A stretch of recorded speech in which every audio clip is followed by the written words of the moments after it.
Yo, what's up? I'm back. It's been a little bit of time since I've done first base rankings, but today we have our second base rankings. I'm doing the top 5 second basemen entering 2020. Pretty simple. This is overall players, not fantasy aspect, not only offense, not only defense, all combined into one.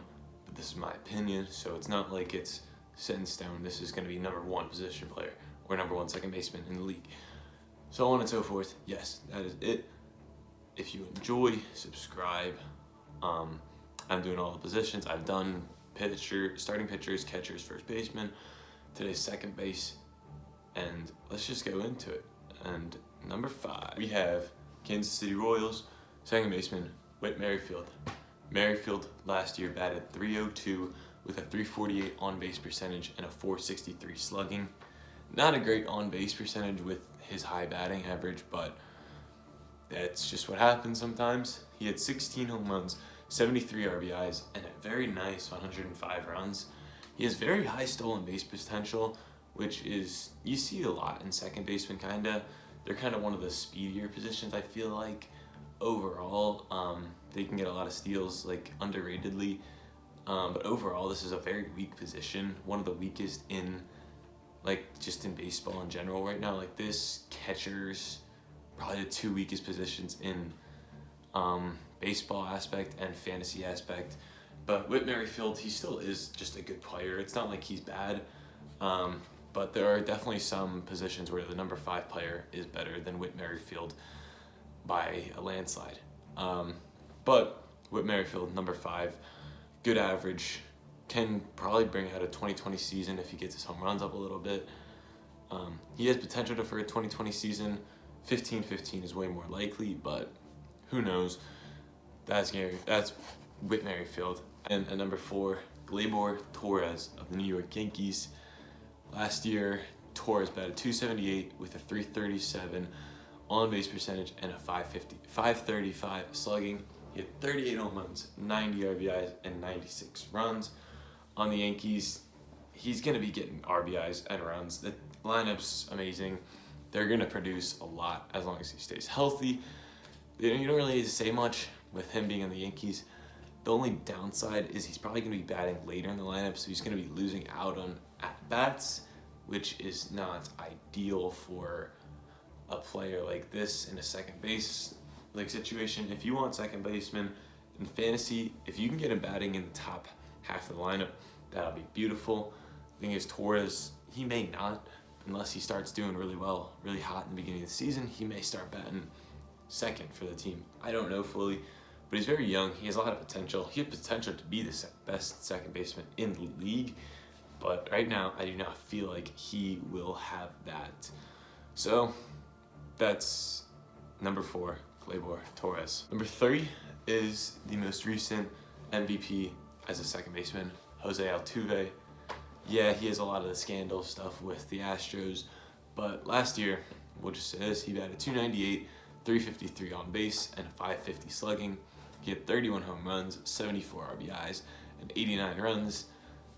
Like I said, he's a former MVP winner and a multiple-time Silver Slugger winner, so he has a great bat, as you could see just from last year's stats.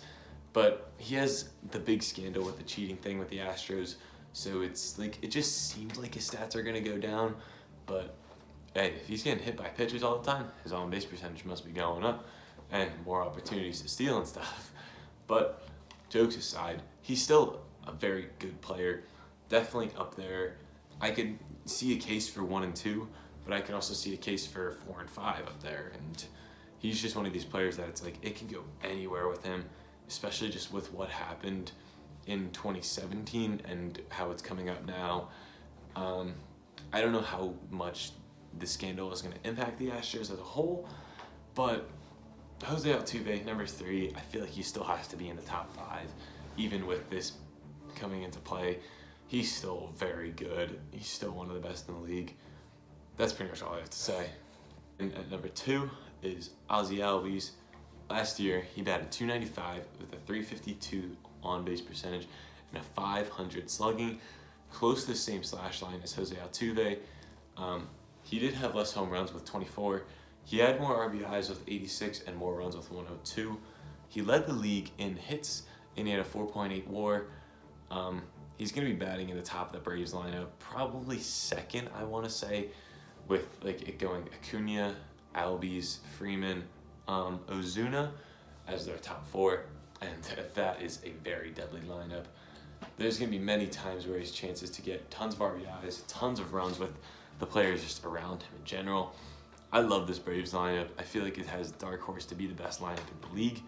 Braves have a very good chance of honestly being one of the best teams in the league, saying they have some of the best positional players in the game, best first baseman, my standards, second baseman, one of the best outfielders in Acuna. I mean, you don't have to say much. This team is really good, and Albies is going to be a key factor in making this team good, especially if he could just get on base in the crucial times. Freeman is going to knock him in a lot of times. Ozuna is going to knock him in at times, and Albies is going to be able to knock Acuna in when he's on base. So, boom, Albies very, very likely. I feel like he's going to have a good season. So that's your number 2 best second baseman of 2020. Coming in at number 1, the best second baseman I believe entering 2020 is going to be Ketel Marte. Last year, he batted .329 with a .389 on-base percentage and a .592 slugging. He had 32 home runs, 92 RBIs, and 97 runs. He had a nice 6.9 WAR. I feel like this is most likely not going to happen. This is definitely one of these, I don't want to say fluke years, but he's like one of those peak years where he's going to have this, but he's going to come back down to earth this year. I still think there's a good chance he bats a good chunk over 300 with over 350 on base and over 550 slugging.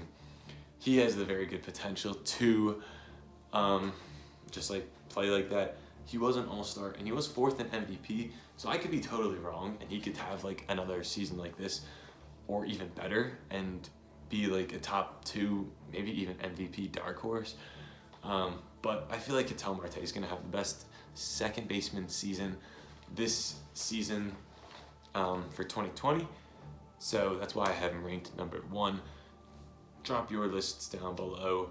Do you agree with mine? Do you disagree with mine?